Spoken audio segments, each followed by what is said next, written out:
Now this video this afternoon is all about how Potash Farm evolved and the history behind me getting involved in the UK nut industry. I myself have lived in the village of St Mary's Platt for 57 years, and my late parents moved to the village in 1949. And St Mary's Platt is a very attractive semi-rural village in the Golden Triangle between Sevenoaks, Tunbridge and Maidstone. And the village derived its name from cobnut production. It is a cobnut plat or plantation.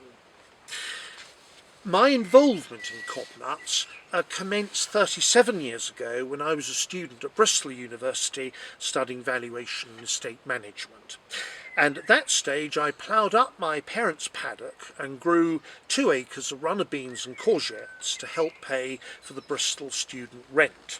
I had 2 friends in the village who helped me pick the vegetables, and one of my late father's friends approached my father and said, "Look, we've got 100 cobnut trees by the house in the village. We never pick them. Would Alexander like to come and pick the cobnuts?" And genuinely, 37 years ago, that's how the business started, to today, where we have a national reputation for leading the UK cobnut and walnut industry, and over the last 10 or 15 years have developed a substantial added value section of the business, as well as our edible nut tree nursery part of the business as well.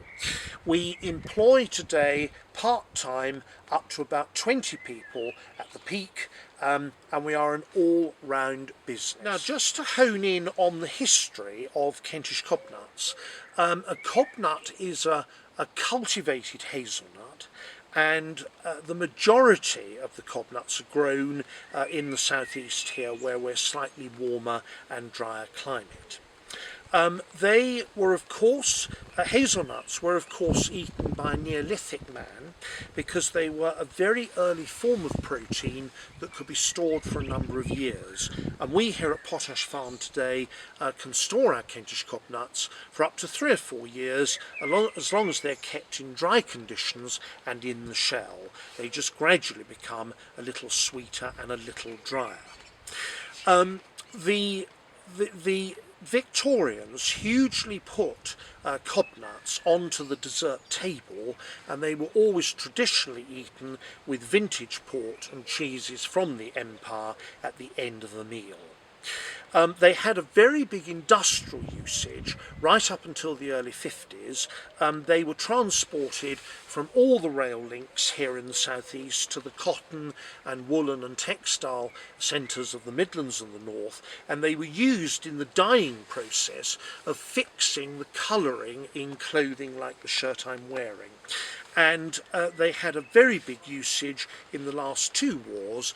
Kentish cobnuts were used for the dyeing process of all of the camouflage uniforms.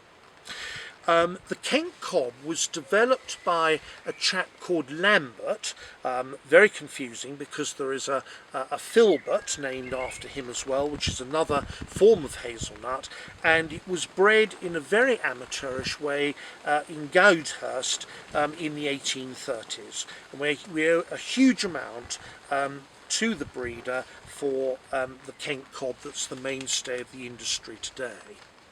Now, walnuts have a very different origin. They were brought in by the Romans to Richborough Castle right in East Kent near Sandwich, and the first nuts that were brought in by the Romans were not actually, in fact, a walnut. They were called a clawnut, which is a very large, knobbly type walnut with a very thick shell and a very disappointing kernel inside, unlike our more modern varieties that we grow here today.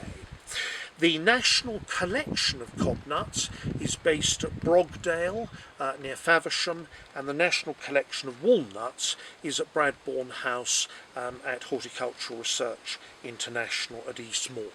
Yes, there's very much more information on the Potash Farm website about the history of us and the village, so I really would urge you to have 5 minutes on the site, kentishcobnuts.com, to fill in the details that I've given you today.